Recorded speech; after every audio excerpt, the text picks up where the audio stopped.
Hello, I'm Jim Cuno, president of the J. Paul Getty Trust. Welcome to Art and Ideas, a podcast in which I speak to artists, conservators, authors, and scholars about their work.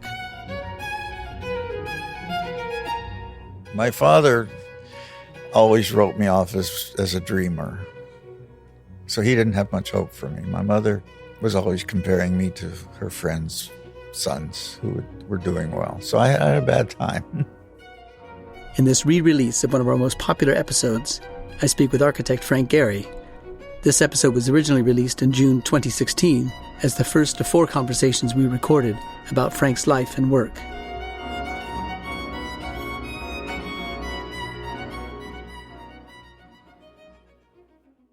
Frank Gehry cares deeply about Los Angeles. Over the almost 70 years that he's lived and worked here, he's changed and elevated the architectural profile of the city as perhaps only Frank Lloyd Wright or Richard Neutra before him. Today we'll explore Frank's earliest years in the city, his architectural training, friendship with artists, and breakthrough projects. We'll hear Frank's uncompromising view of this history, delivered in his own words, as only Frank can. What follows is an edited version of a longer conversation we had over lunch in his studio. Frank, thanks so much for your time and your interest in this podcast project. So today I want to talk to you about your early LA experiences and how it was that you came to establish your architecture studio and what effect LA had on your studio practice, if any. You were born in Toronto and you came to LA, I think, in 1947, at age about 18. Is that 17, right? 18, something like that. Yeah. Tell us what brought you to LA and what were your first impressions of the city? Well, I lived in Toronto. My father was a salesman, quasi-business, but he wasn't very successful. And he had a serious heart attack at 49. Whatever he had, he lost financially, and he was kind of broke. His older brother, was moving his family to L.A. from Detroit. And it was a time where when people got sick, they bring them to softer climate. So Big Brother said, I'm going to take care of you. Come with me to California and you'll feel better, which he did. And we were all excited. And he rented an apartment. My mother and sister came out earlier. I think I was finishing my schoolwork, my year, and I had to stay there to finish it. I got on the train and came to L.A. Picked me up at Union Station. The blaring sun, I mean, everything was just like, wow. And where was the family living then? It was corner Burlington and 9th. The building's still there. It was an old apartment building, probably the 20s, with wrought iron elevator cages and things like that. Right. But it was run down. It wasn't spiffy. The apartment was 2 rooms and a little kitchen, 1 bathroom. There were sliding doors between the rooms, so you could open it all up. So one was a living room, one was a bedroom. And they had the old pull-down wall beds. Oh, yeah, Murphy bed. And so there was one of those in each room. So parents stayed in one, and the other one I got, and my kid sister got the couch. And it was tight. Yeah, it sounds like tight quarters. I got a job working for a relative in the San Fernando Valley. She had a furniture company, and he was selling kitchen furniture like tables and chairs and chrome.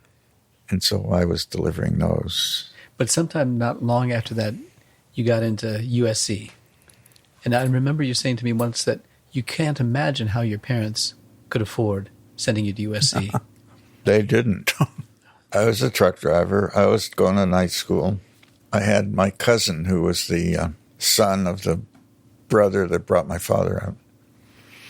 And they had money, so he had a convertible, and he joined a fraternity at SC, and he was like a college boy at those days with the Bobby Soxers. And he always included me in all his stuff.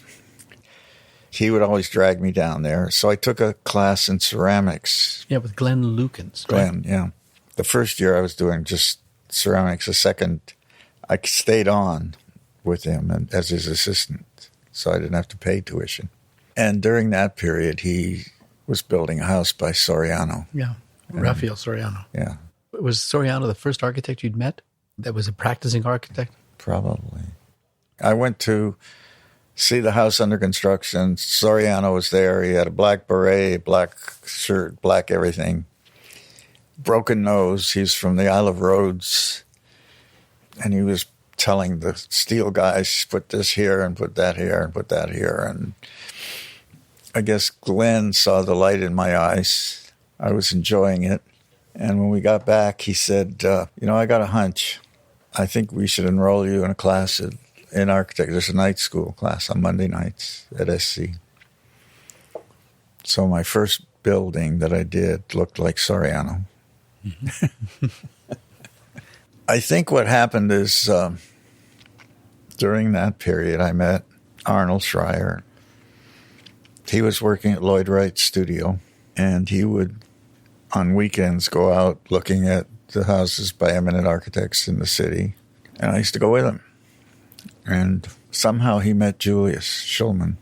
The great photographer of modernist architecture, yeah. And would drag me along. And somehow we got invited to dinner to Julius's house, which was a Soriano house. Uh-huh. And somehow at those dinners, Craig Elwood and his then wife, an actress, Gloria Henry, would come. And somehow we all became friends. What did your parents think about your interest in architecture? They think, well, there's a future there. He'll Yeah. make some money. Yeah. He'll be My okay. father always wrote me off as a dreamer, never to be seen in, one of those. And so he didn't have much hope for me. My mother was always comparing me to her friends' sons who were doing well. So I had a bad time. I never measured up. Although she took me to museums and took me to concerts. She's the one that got me into all of that back in Canada. So back to USC and these guys. What about Greg Walsh? Greg came along when I got into second year architecture. Greg was curious about buildings, and he knew Arnold Schreier, and we would search out every Schindler house, every Wright house, everything, and drove people nuts. We'd knock on doors, all the things people do to me, and I can't stand it. I did meet Schindler and could call him. He was great. And when I got into the regular class at SC, he would come and lecture. And he was the typical hippie. He had sackcloth shirts, and he really fit the story. I was taken by him pretty much because it felt real. It felt human. It didn't feel contrived somehow.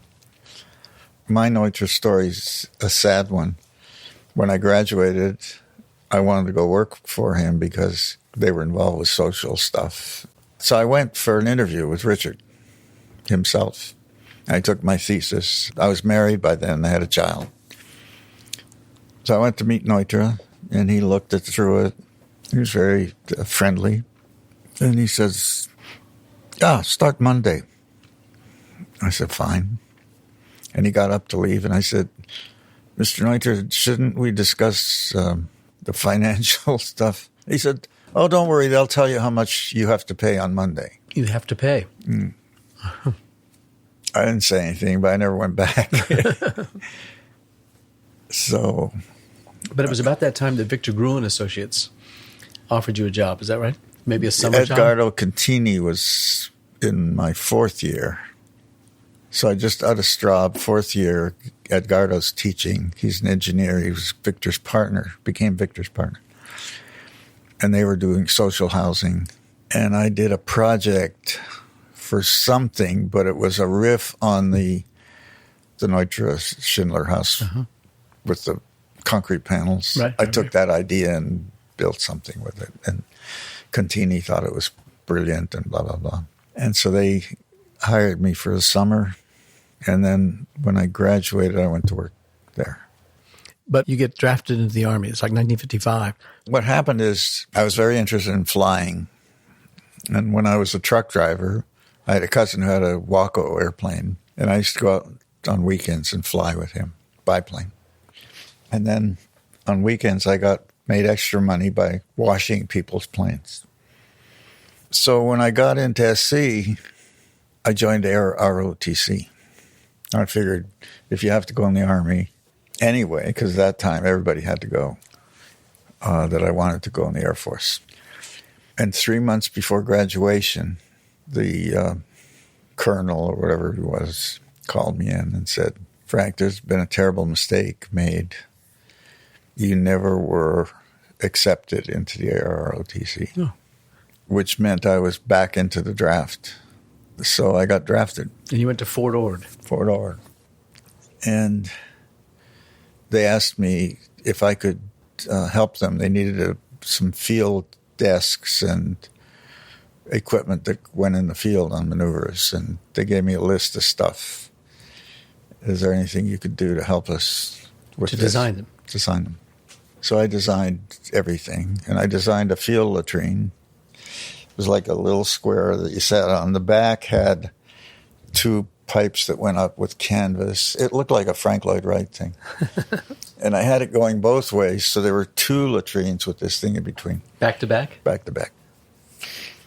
And I made models for them, and they loved it. I made desks, and they'd never seen shit like this, so.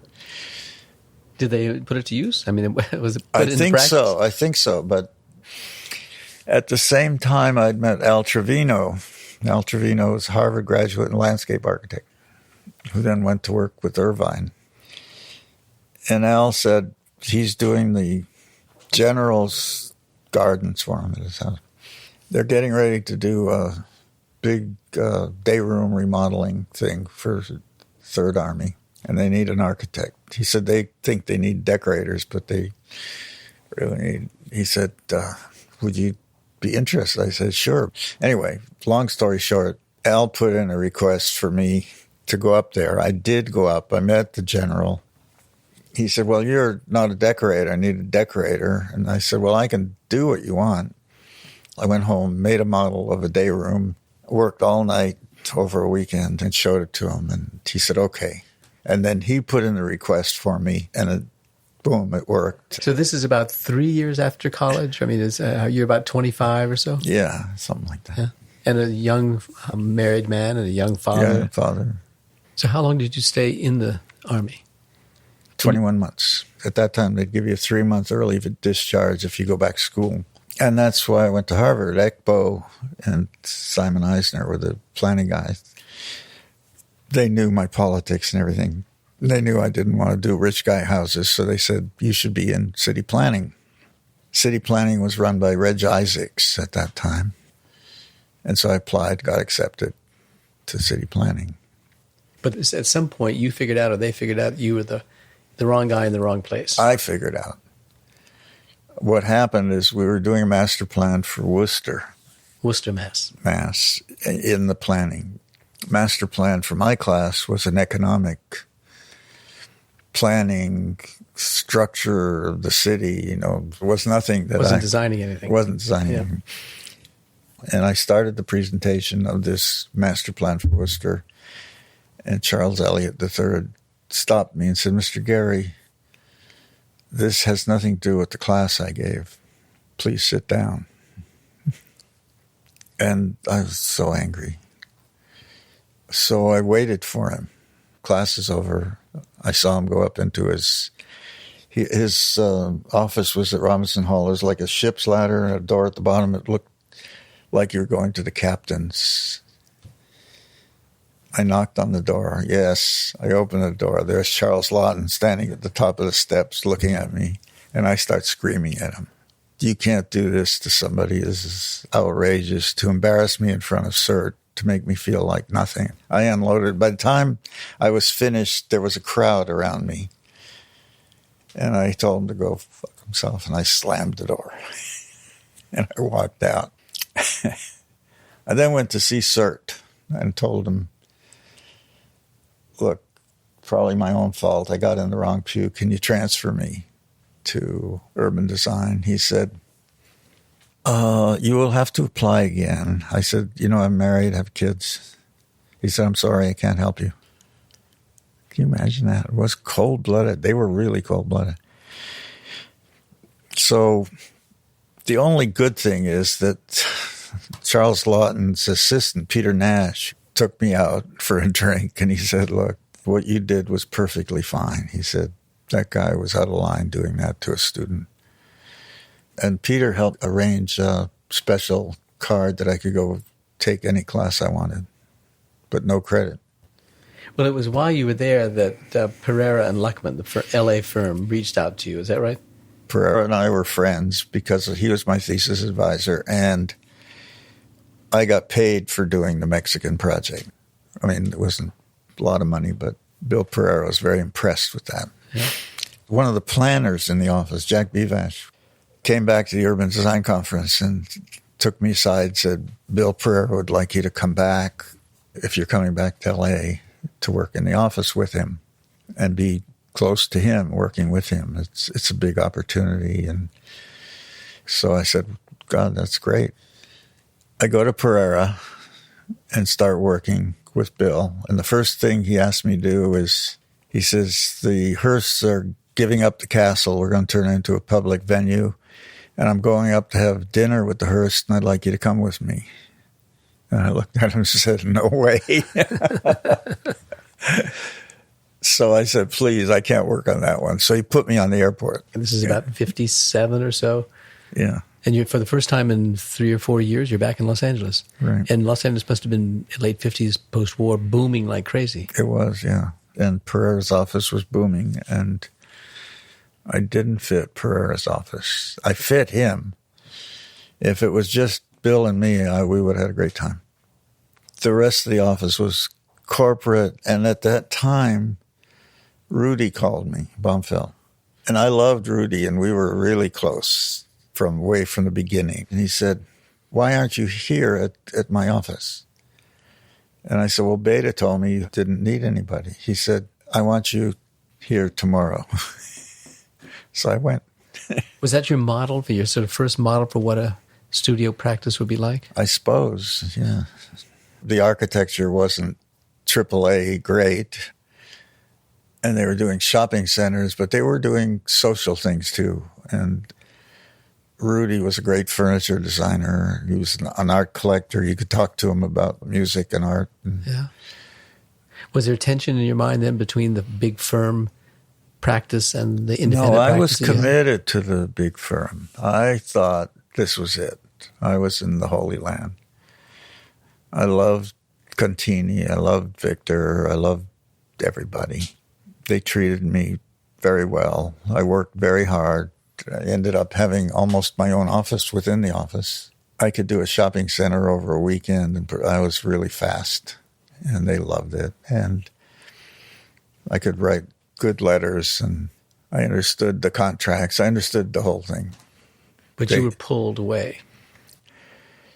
I mean, I was at a time where my marriage was dicey. I was drinking a lot. It was a time when people went out to lunch and had 3 martinis. The days where you'd work 4 hours in the morning, or maybe you'd come in early and work till 12 or 1. You'd take a 2-hour lunch. You'd come back a little fuzzy, and 3 o'clock you'd be back in it, and you'd work till midnight, right? Mm-hmm. So that was kind of the culture. But then a friend from Harvard, a guy named Mark Bias, invited you to go to France. Anita had lived through SC. Is your wife? Harvard, 2 kids, and she always wanted to go to France. So it was her turn, right? And I was feeling like I should get out of Gruen. I wasn't going to make it there. And so a year before I left, I gave notice. I went into Rudy and told him I'm buying tickets to go to Europe. And I know it's a year off, and I know this is stupid, but I love you, and I can't help. I got to tell you, that's what I'm doing. They never believed I was going to leave. And so they kept piling more and more on me. 3 months before I'm leaving, they call me in. There's this huge new project somewhere, great project. I forget what it was. Anybody give their anything to do it. And they assumed I would stay. And I said, no, I can't. And I stuck to my guns, and I'm right down till the end, they almost never quite believed it. So you make your way across on the boat, and you make your way to France, and I get to France. Bias and his wife live in Moudon. They find me an apartment in their building. He had started his own office by then. I mean, it was rather menial work you were given. It wasn't great, challenging no, work. No, it was something. We were doing the master plan for Villa Coublé. That's the town that was General de Gaulle's home. Marc Bias knew Roselle, who was the most famous French planner alive. He was planning cities. Roselle had these planning projects that he asked us to do drawings for. So that was night work. I got a job with a French architect, Ramon Day, whose offices are on the Champs-Élysées. Did you think you might stay for a very long time or stay forever? Was it that kind of a move, or you knew it was going to be temporary? I liked it. I didn't have anything to come back to, so I was open. But they didn't pay much. I was getting 4 francs an hour. That was less than $1. And we would miss 1 meal a week, my wife and I would, so the kids could eat. And I would work 4 days a week, and I would take off Friday, Saturday, and Sunday, of course. With the kids and with Mark. He had a deux chevaux, and we'd drive around, and they'd pull all the seats out of the deux chevaux, and we'd picnic. And you saw medieval? Went to Pont de Garde and everything. But the thing that he introduced me to that struck the chord was Autant. Because history of architecture when I was SC was kind of nothing. You know, we found the modernists, we're going ahead with that stuff. I'm not going to look at that anymore. And a lot of my friends who had the same experience, when they got to Europe and saw Chartres and Vézelay and all these places, they went crazy and said, they felt betrayed by their teachers. Why didn't you tell me, you know? But then Victor Gruen comes over. So this goes on. This goes on for not quite a year. I decided I had to go home. It was time. The very end of all this, I get a call from Victor. He's going to be in Paris. Do I have any time to spend with him? And I said, yeah, great. So he and his wife and my wife didn't come with me, got a picnic in Marly-le-Roi. And we drank a lot and had a lot of fun talking about old days. And he was staying at the Ritz, and he had a car. And so we drove back to the Ritz in his car, and we stopped. And this was goodbye, you know. And he said, you know, I'm retired from the office, and I'm getting ready to open an office in Paris, and I'd like you to be my partner. I looked at him. I couldn't. In the context of what had happened in my life at that point, that was like, are you kidding me? I couldn't do it. I thanked him, and I said, Victor, I don't know what to say, but I think the time has passed that I could accept that. You've had this sort of pattern of turning away from certain successes. Yeah, I do. To venturesome opportunities, of which this was one. So you come back to L.A., and with Greg, you opened your first practice? No, I started myself. So it wasn't yet Frank Gehry and no, Greg Walsh. What happened is this guy, Wesley Bilson, who was married to the Kay Jewelers heiress, his brother, Wesley, who I sail with once in a while, was married to Anita's best friend in high school. Anita's my ex-wife. Right. And he introduced me to his brother, who was with the Kay Jewelers thing. And his brother, he liked me. He somehow got excited about getting involved with architecture. And so they got me the job to do Kay Jewelers. And so that was my first job. And I did it myself. Greg wasn't involved at all. I did it at home. I got paid $2,000, I remember. And during that period, Wesley then said, why don't we find some land and build apartments? And I think when I was in Europe, I got a call from Wesley. or maybe it's before. It was before I went to Europe. Wesley and I looked at a piece of land in Highland Avenue in Santa Monica and put the group together and bought it.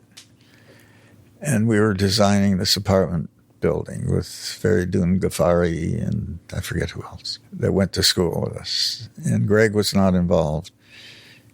And so this was designed before I left for Europe. And it became more and more clear that he was going to get the money to build it as I was coming back. So I had that to come back to.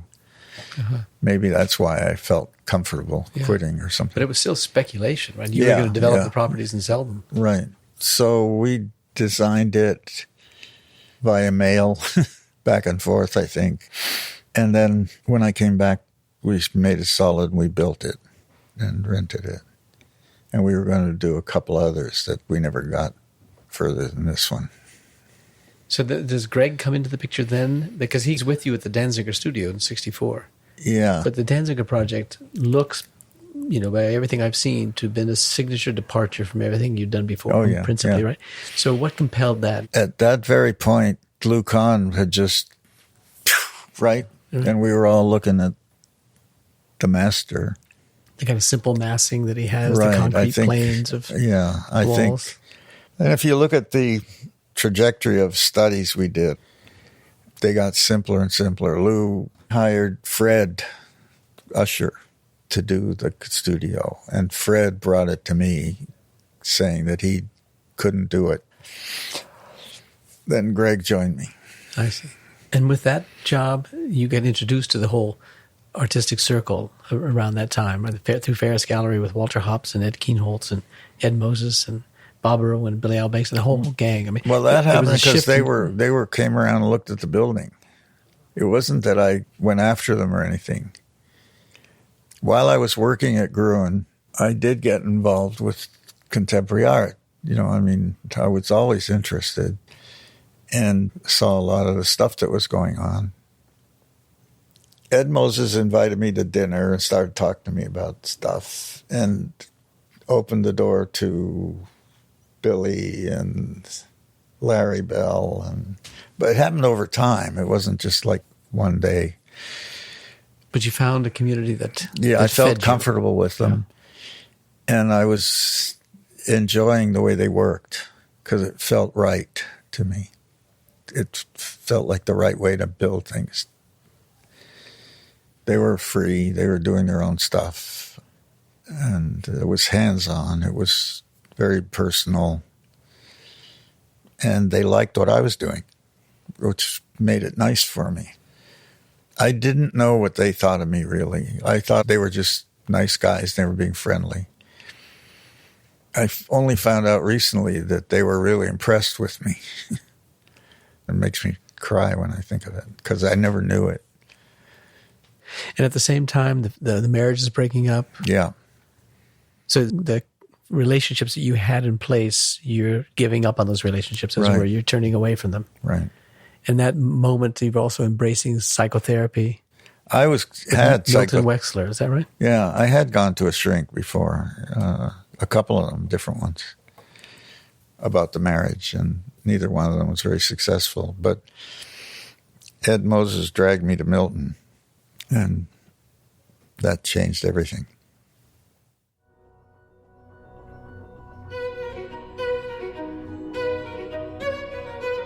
To hear the other parts of this 4-part series of interviews with Frank Gehry, visit getty.edu/podcasts, where you can also find all of our past Art and Ideas podcast episodes, as well as access images, transcripts, and other resources.